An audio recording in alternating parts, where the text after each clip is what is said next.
pura mentira, pura fábula. Você acreditar nisso? O homem rico, ele estava declarando: eu estou atormentado. Pai Abraão, manda Lázaro molhar a ponta do dedo na água e me refresca a língua, porque estou atormentado. Ou seja, não tem nenhuma gota de água sequer, só tormento. Jesus, ele vai dizer também: aonde o bicho nunca morre, o fogo nunca se apaga. Que lugar é esse? Inferno. A qual Jesus está dizendo. Por que é tão importante assim que o homem venha saber o que é inferno? Porque o mundo está se perdendo por não temer mais o que está escrito, por não saber do que se trata a condenação após a morte. É justamente por isso que os homens brincam tanto, por não saber o que está escrito aqui. Por isso que surgem essas piadas de que vão curtir, vão aproveitar no inferno com o ídolo, o artista. Mas esse homem, a qual Jesus ele está descrevendo, dizendo, o homem rico, ele fala: Pai Abraão, envia lá na terra um dos mortos, fala com os meus 5 irmãos para que eles não venham para esse tormento, ou seja, sofrimento. Sabe o que Abraão falou? Não, filho meu, lá na terra já tem os meus profetas, já tem Moisés, ouça o que eles dizem. Em outras palavras, Deus ele negou que um dos mortos descesse na terra, porque na terra Deus já tem os seus mensageiros. Porque na terra Deus já tem os seus mensageiros, pastores, pregadores, evangelistas. Os servos de Deus estão na terra para isso, para te anunciar essas mensagens, para que você não venha se perder. É por isso que Deus nunca vai enviar um morto do inferno para falar com você. É por isso que nunca Deus vai enviar um dos seus parentes na boca de alguém para falar com você. Os que crêem nisso, eu vou te dizer quem que é que está falando com você. Deus negou para esse homem, falou: não, ouça os meus mensageiros. Pessoas que relatam, que já conversaram com parentes queridos, que hoje estão mortos. Elas nada mais estão conversando com demônios que estão se passando por essas pessoas, estão sendo enganadas. Essas pessoas estão perecendo e sendo enganadas por falta de conhecimento. Falta de conhecimento verdadeiro da palavra é o que está faltando na vida dos moradores da terra. Porque eu percebo que as pessoas, aquilo que interessa a elas, isso elas vão atrás de buscar o conhecimento. As pessoas vão atrás daquilo que agrada o seu coração. As pessoas vão atrás daquilo que se interessam, mas por que não se interessam na mensagem que te salva? Eu vejo pessoas que sabem tudo sobre jogo de futebol, mas se perguntar um versículo na Bíblia não vai saber. Se perguntar o que deve ser feito para ser salvo não vai saber. Se perguntar na terra alguma coisa da Bíblia não vai saber, mas se perguntar de novela vai saber de tudo. Se perguntar de jogo de futebol, as pessoas sabem aquilo que interessa a elas, mas o que deveria ser do seu interesse, o que te salva era isso, a Bíblia, a palavra de Deus, a qual te salva. Eu vejo pessoas que compram jornais. As pessoas compram para poder se noticiar, para ver coisas más, para ver quem que morreu, para ver quantos já desceram a sepultura com coronavírus, para se noticiar do que está acontecendo ao seu redor. Estão pagando para ver o mal, mas aquilo que é de graça, que é a palavra de Deus, isso rejeitam. Pegam essa Bíblia hoje, sabe o que está sendo feito? Estão sendo enganados. Estão abrindo a Bíblia no Salmos 91, colocando em cima de alguma coisa. Sabe por quê? Porque acha que a palavra em si aberta, ela vai proteger do mal. As pessoas acreditam que a palavra, sem eles viver ela, simplesmente abrindo, vão adquirir a proteção de Deus. Mas o Evangelho é o poder de Deus para salvar aquele que crê, aqueles que andam na vontade de Deus, na luz da palavra. Essa é a promessa dos Salmos 91, guardar aqueles que habitam na sombra do esconderijo do Onipotente. A promessa do Salmos 91 de proteger os homens não é para todos. O que não te explicar é o primeiro versículo. Aquele que habita na sombra do esconderijo do Onipotente descansará. Direi do meu Senhor, Ele é meu Deus, meu refúgio, a minha fortaleza. Quem que está debaixo da sombra do Onipotente? Aqueles que andam em comunhão com Deus. Aqueles que andam na vontade de Deus. Aqueles que andam conforme as Escrituras. São esses que estão debaixo da sombra do Onipotente. Pois como eu estava dizendo, Romanos capítulo 1, versículo 16.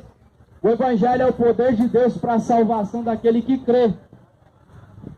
Não é para poder abrir e acreditar que vai ser protegido, porque o que nos protege é Jesus Cristo, quando nós estamos debaixo do temor dEle, quando nós estamos debaixo do temor de Deus.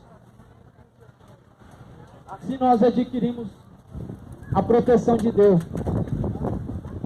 Eu creio no Evangelho. O Evangelho é o poder de Deus.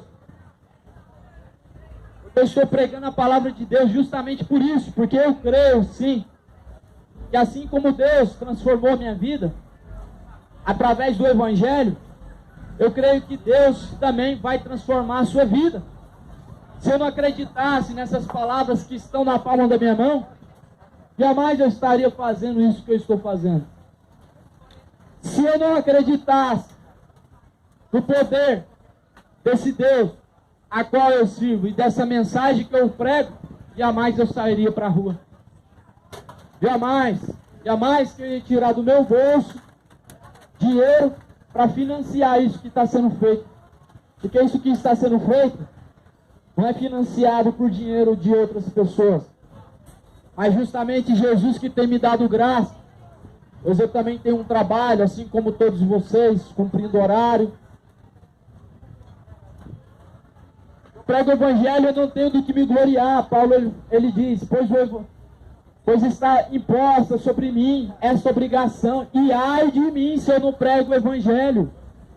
Ai de mim se eu não prego o Evangelho. Então, igreja não é quatro paredes.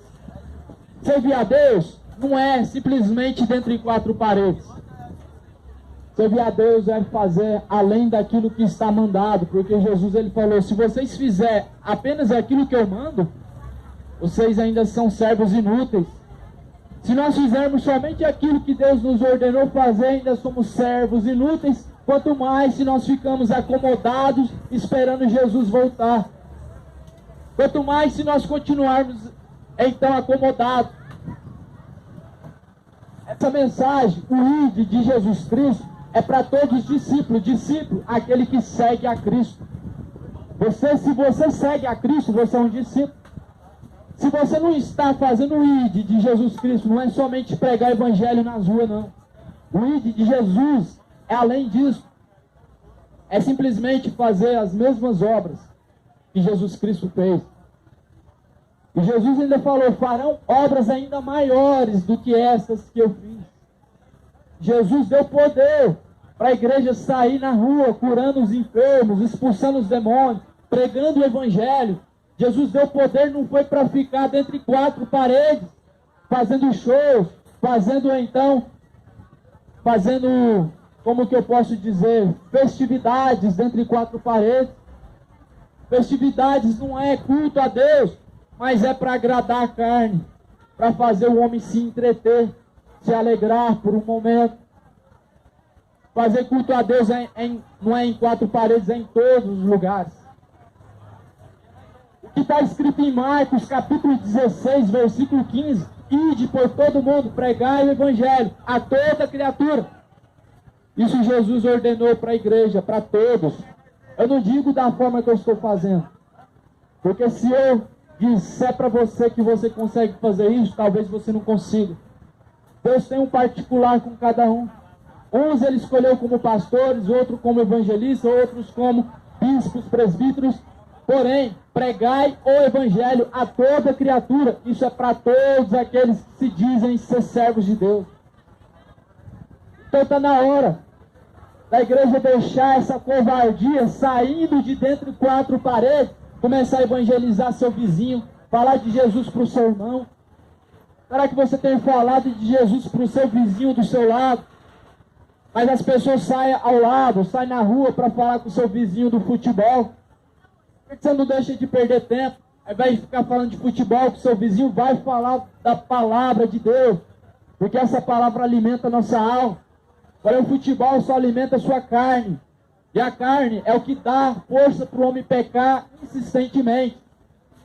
Enquanto nós alimentamos a carne vai nos fazer cair mesmo, vai nos fazer pecar. Mas se nós nos alimentamos do Espírito, da palavra de Deus, todavia nós vamos ter força para seguir essa caminhada. Jesus ele vai dizer que aqueles que estão na carne não podem agradar a Deus. Se você ver em Gálatas capítulo 5, você vai saber o que é obras da carne. Se você ver o que está escrito em Gálatas capítulo 5, você vai perceber, você talvez vai até se identificar com o que está escrito.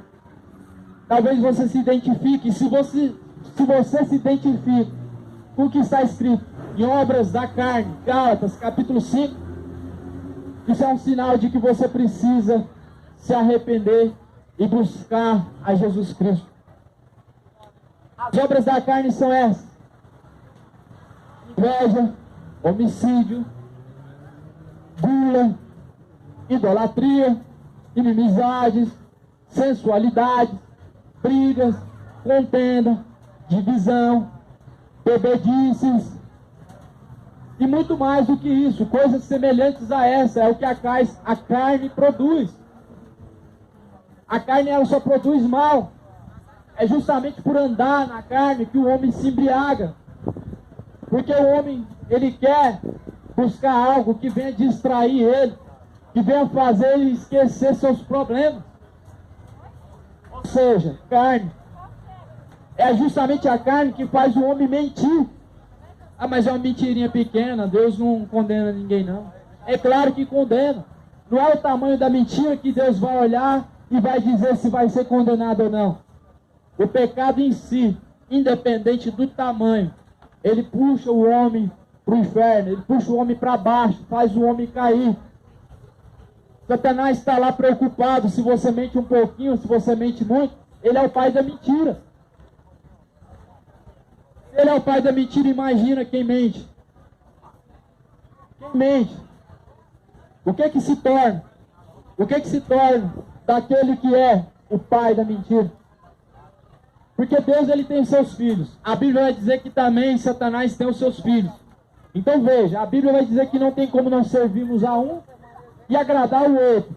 Ou nós estamos servindo a Deus e desagradando a Satanás em tudo, falando a verdade, andando nos caminhos retos, ou nós estamos desagradando a Deus porque estamos servindo a outro reino. Então essa é a verdade. Essa é a verdade. A mensagem do Evangelho é para isso. Para corrigir, para exortar, para que não venham a cair na condenação. O aviso de Deus é a mensagem do Evangelho. Eu prego o Evangelho não é a julgar, não é julgando, nem tampouco apontando e nem fazendo um discurso de ódio. Porque senão Jesus Cristo também teria julgado, João também teria julgado, porque João ele perdeu a cabeça dizendo para o rei que ele estava em adultério. Se hoje fazer isso, se hoje pregar a palavra julgar, imagina se eu chegasse como João fez, até o rei falasse: rei, Herodes, tu está em adultério, essa mulher é do teu irmão, não é tua.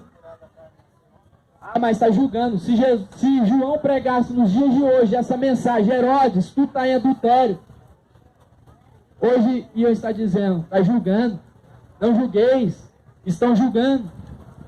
Mas João ele usa o capítulo 2 de João dizendo: e não julgueis conforme a aparência, mas julgais conforme a reta justiça de Deus. Ou seja, não é por vista, mas as Escrituras, ela nos julga. Como assim? Paulo ele vai dizer assim: olha, Jesus ele fala assim: eu não vim ao mundo para te julgar, para julgar o homem, mas para que o homem seja salvo. Porém, há um que o julgará no último dia. Essas palavras que eu tenho pregado. Jesus ele falou: eu não vim julgar o mundo, vim salvar o mundo, vim tirar o mundo do pecado, para que o mundo não seja julgado, embora seja que a palavra que vocês têm ouvido, essa o há de julgar, essa vai requerer de você no último dia. Como assim a palavra vai me julgar? Deus vai fazer uma vista no livro das obras. Tudo que nós estamos fazendo agora aqui, nesse momento, nossos pensamentos estão anotados diante de Deus num livro. Naquele dia os livros vão se abrir. Aonde nós formos encontrados em falta diante de Deus, assim vem a sentença. Do mesmo jeito que é o tribunal dos homens na terra. Na onde foi encontrado em falta, vem a sentença. Sentença para aqueles que estão se dedicando a Deus. O céu, o descanso eterno, Nova Jerusalém.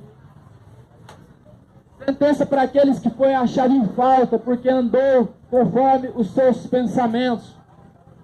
Inferno, lugar onde o bicho nunca morre, e o fogo nunca se apaga, aonde ninguém pode te ajudar, nem mesmo Jesus te ajudará. Então você compreende o tão sério que é as nossas escolhas que nós fazemos? Você entende o tanto que é poderoso o poder de escolha? Por isso não escolha livre-arbítrio, não. Os anjos também têm escolha de livre-arbítrio, sabia? Lúcifer era um anjo. Por que se tornou Satanás? Porque escolheu ser igual a Deus.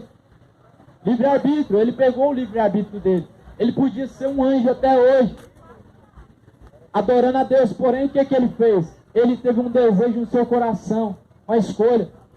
Escolheu ser semelhante a Deus. E o que aconteceu? Veio então a sentença.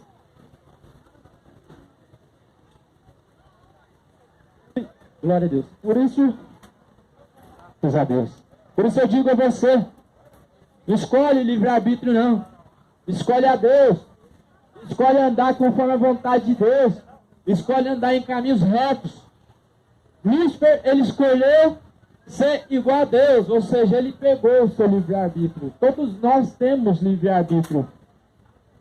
Temos livre-arbítrio para fazer o que nós queremos, servindo a Deus ou servindo ao reino deste mundo que pertence a Satanás.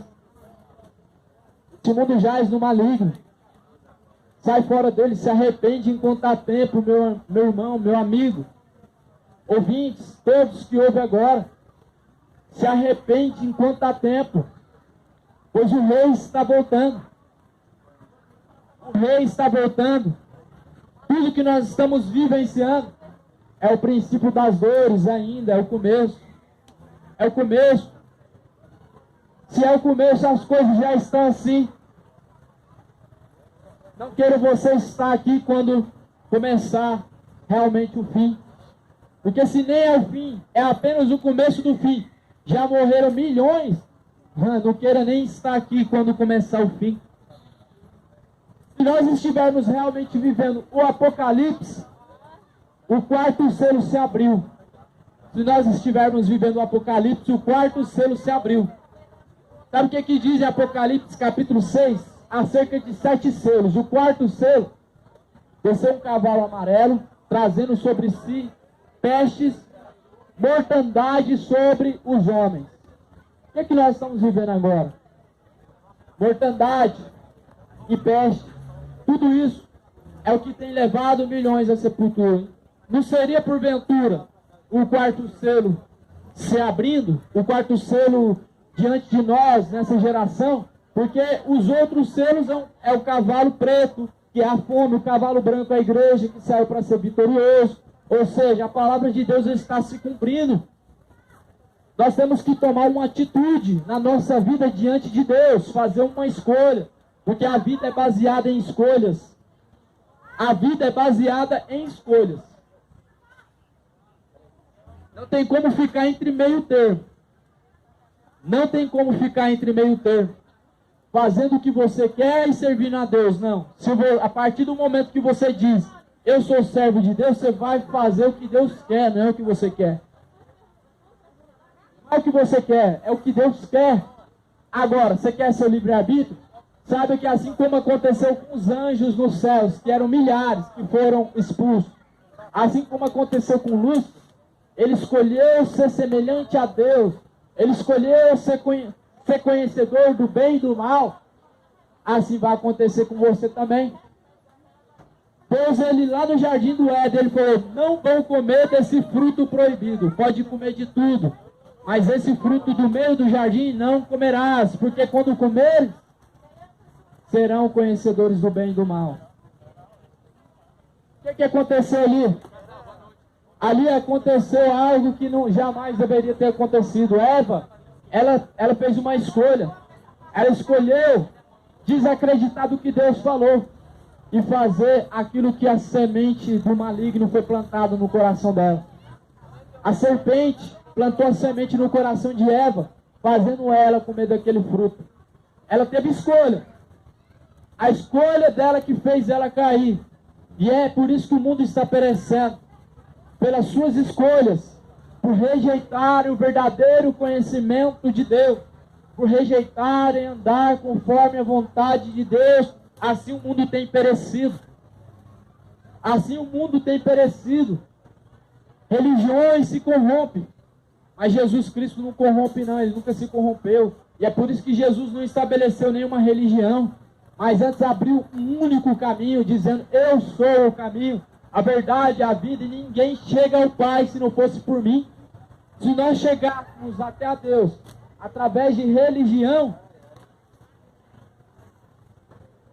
glória a Deus, se fosse através de religião para chegar até a Deus, nós já teríamos nos perdido no meio do caminho, porque as religiões se corromperam, as religiões estão ensinando errado, as religiões estão adulterando essa mensagem. E é por isso que Jesus não estabeleceu a religião. Mas o único caminho, e é o que está escrito em João, capítulo 14, versículo 6. Por isso, coloca a tua confiança inteira em Jesus Cristo. Você pode passar 50 anos dentro da sua religião, dizer, eu sou católico, eu sou evangélico. Você pode passar 50 anos dentro de uma religião e ainda assim parar no fogo do inferno. Você pode passar 30 anos sendo evangélico, sendo pastor, sendo padre, sendo coroinha e ainda assim ser condenado no inferno. Jesus, ele disse, nem todo que me diz Senhor, Senhor, herdará o reino dos céus, mas aqueles que fazem a vontade do meu Pai. Compreendeu o que te salva? Fazer a vontade do Pai. Porque Senhor, Senhor, até um bandido ele fala, Senhor, Senhor, até mesmo os demônios eles chamam Jesus de Senhor. Mas nem todo aquele que diz Senhor, Senhor, herdará o reino dos céus, mas os que fazem a vontade do meu Pai. Que fazem a vontade do Pai.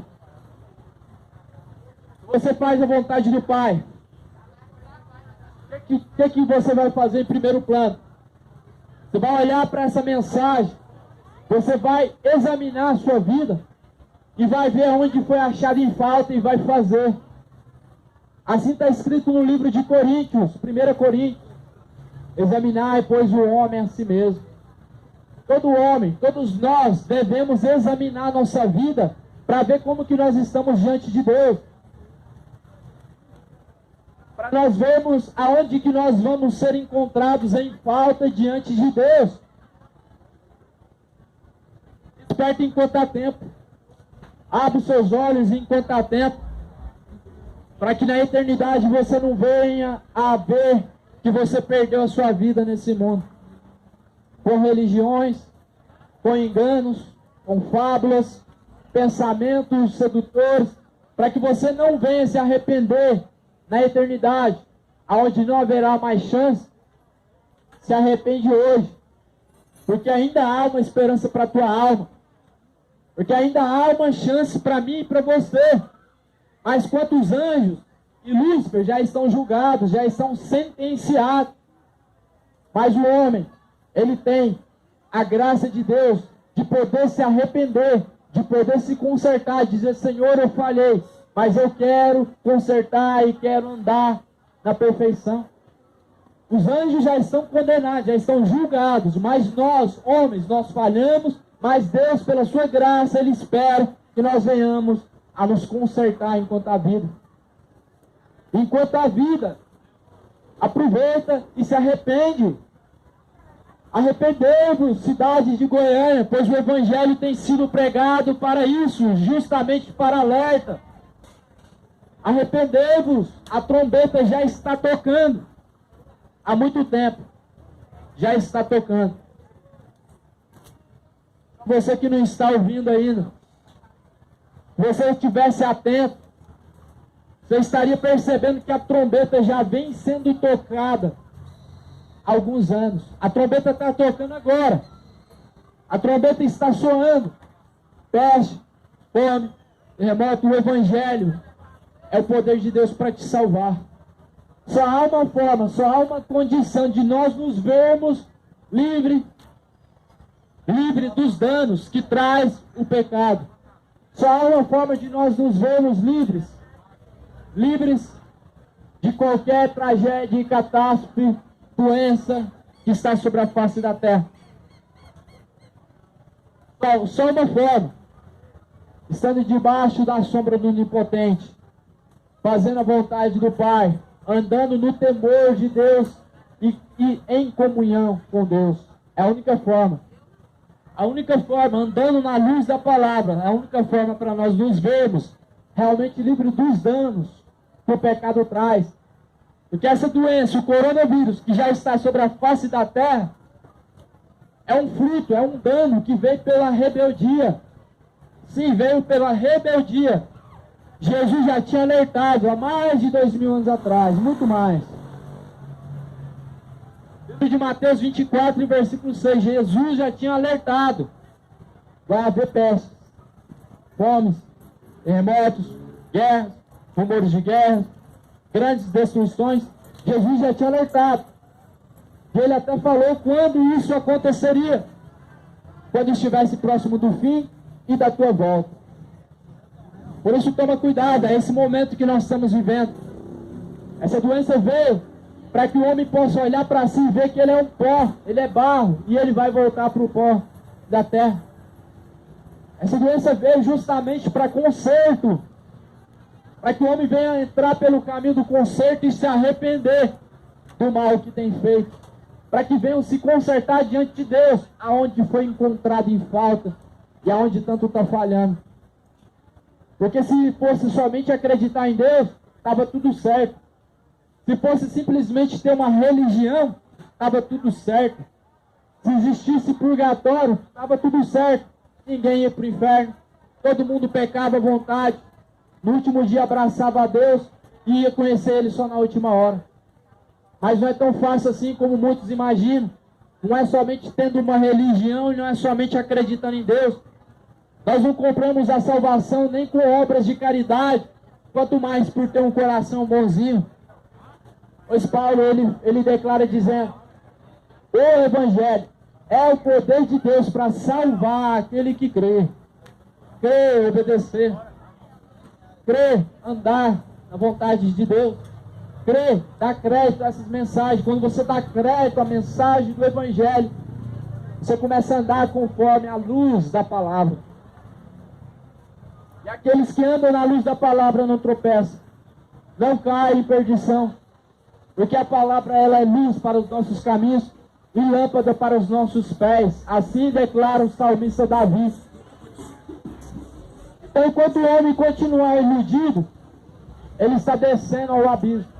Enquanto o homem continua acreditando em mentira, em fábula, continua sendo ignorante, não conhecendo as Escrituras, continua se perdendo. Continua caminhando para o inferno, acreditando que está indo para o céu. Enquanto o homem continua sendo ignorante, não conhecendo o Evangelho, o poder de Deus, ele continua com uma religião e indo ainda para o inferno. Ainda indo para o inferno. Jesus, ele falou, chamou os fariseus de hipócritas. Os fariseus tinham uma religião. O farisaísmo era uma religião. Mas Jesus chamou eles de hipócritas.